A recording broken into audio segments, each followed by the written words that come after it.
Okay, welcome back to members of 121 Community Church in Grapevine, Texas, in our ongoing study in Dietrich Bonhoeffer's Cost of Discipleship. We're going to look at pages 127 to 135, and we'll look at it in 3 moments. Let's go to block 1 and get started. Blessed are the persecuted who stand with the Jews. Theirs is the kingdom of heaven,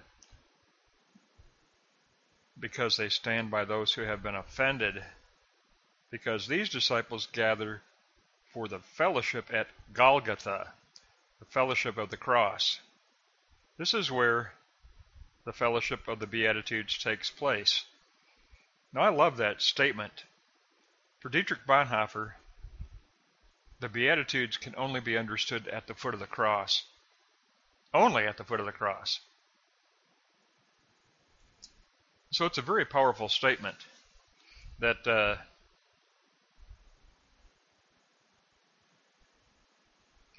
we gather for fellowship at Golgotha.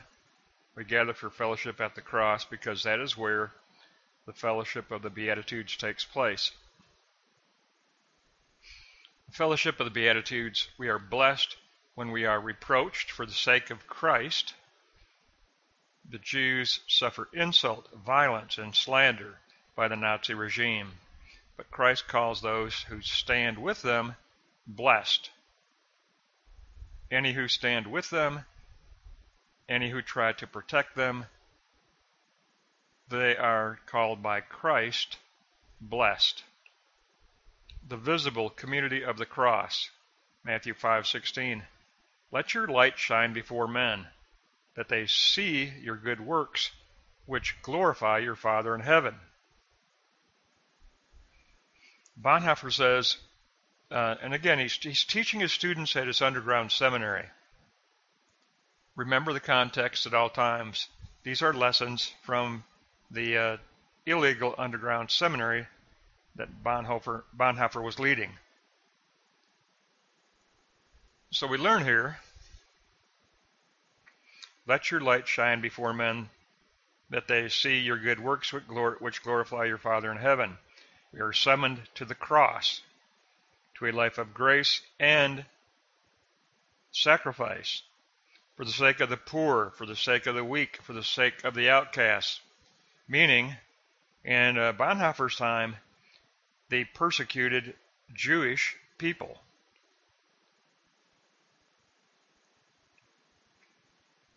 But in block 1, I really love that teaching in note 1, that as genuine disciples of Christ, we gather, our fellowship gathers at the cross. Our fellowship gathers at Golgotha. And where do the Beatitudes become enacted? For Bonhoeffr, the Beatitudes become enacted at the foot of the cross. Period. Let's go to block 2. All right, block 2. You are the salt of the earth. You are the salt. The Reformers identified this as apostolic proclamation. But Bonhoeffr said it refers to the entire existence of a person. The entire existence of a person, as grounded in the call of Christ. Our response to the call of Christ is response as salt. Response as salt. Salt that has lost its savor is thrown away. This is a metaphor for Christ's judgment. When one fails to live up to the mission of Christ's kingdom, we either follow Christ's call or we are crushed beneath it, says Bonhoeffr. Now that's a pretty strong statement. We either follow Christ's call or we are crushed beneath it. Now block 2, note 3, you are the light of the world by being called. The call of Christ creates this reality of light. Light is faithful discipleship. We are also a city on a hill. We are the New Jerusalem, the visible community of light.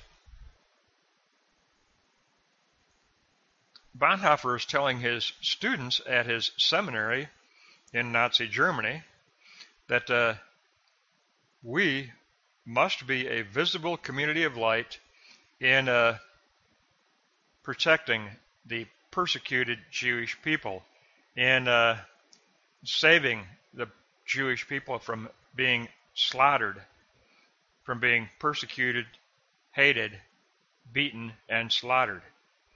We must be a visible community of light. And that's a huge risk, to actually become visible in your protest, which the Barmen Declaration by the Confessing Church, by Karl Barth and Dietrich Bonhoeffr, was very visible in writing. And from that point on, you've put your life at extreme risk.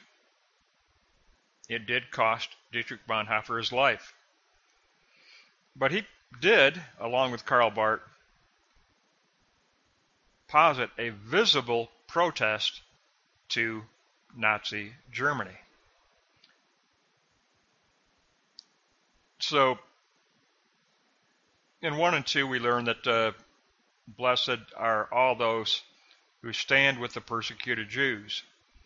And by doing so, in block 2, we become, Bonhoeffr says, the salt of the earth and the visible community of light. Let's go on to block 3. Let your light shine before men, the light of the call of Christ. At the cross, something extraordinary has become visible, where good works are to be seen.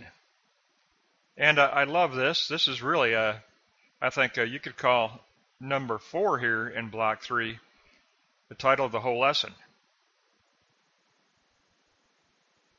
He's teaching the works of cross-bearing for the sake of the oppressed, which actualizes the Beatitudes, that others may see the community beneath the cross.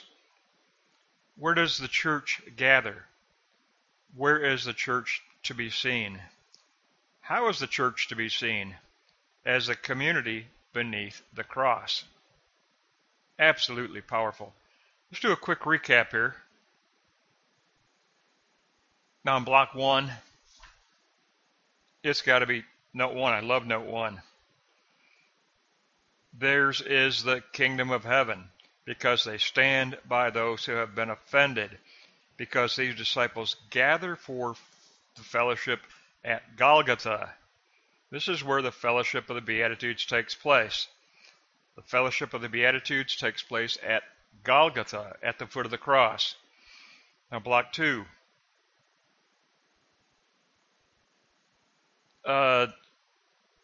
Note 1, you are the salt, refers to our entire existence as grounded in the call of Christ. And our response to the call of Christ is that metaphor of response as salt.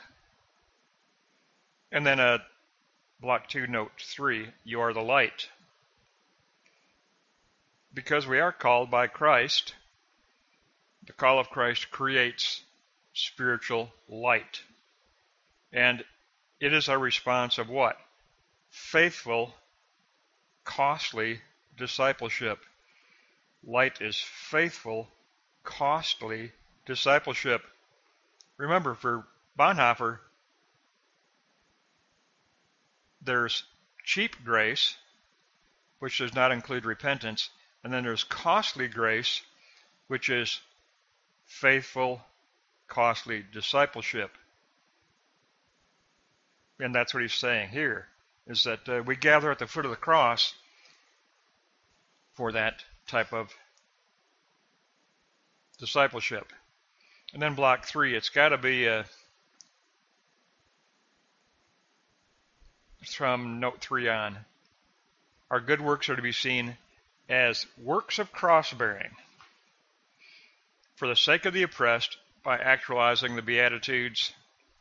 Then others see the community beneath the cross. Then others see the community beneath the cross. This is that you could title this, if you wanted to give it a subtitle, Bonhoeffr's teaching, The Works of Cross-Bearing. That's how the Beatitudes are actualized. He's teaching the Beatitudes, but he says the Beatitudes are actualized. They become energia actualized, dunamis, potentiality of spirit. The Beatitudes become actualized as works of cross-bearing. It includes sacrificial love, genuine sacrificial love. In Bonhoeffr's case, it was sacrificial love that cost him his life. He was safe. He was in New York. He was safe. He willingly returned to Germany to work in the underground, to protest Hitler. He led a underground illegal seminary for the confessing church for 2 years. Then the Gestapo shut it down and arrested him and put him in a concentration camp. From there, the Allies had already gained near victory. They were on the verge of liberating the concentration camp that Bonhoeffr was in, and the Nazis intentionally, in the last days of the war, murdered Bonhoeffr before the Allies arrived and liberated the camp. They stripped him naked and hung him with piano wire until dead, just days before the liberation of the camp by the Allies. Dietrich Bonhoeffr gave his life as the works of discipleship, the works of cross-bearing. So he taught, but he also gave an example. Tremendous lesson. That's 127 to 135, and I'm going to subtitle this, The Works of Cross-Bearing. It's on the Beatitudes, but it's Beatitudes that gather at Golgotha for Bonhoeffr. The enactment of the Beatitudes gathers at the foot of the cross at Golgotha. Next time we'll take a look at 135 to 147. It's going to combine chapters 8 and 9. So we'll finish chapters 8 and 9 next time, 135 to 147. And it's on the righteousness of Christ. It's a good lesson. Righteousness of Christ next time. That's going to wrap up 127 to 135. Blessed are the persecuted who stand with the Jews. Blessed are ye, the salt of the earth, the light of the world. That's going to wrap up 127 to 135. And next time we'll take a look at the righteousness of Christ.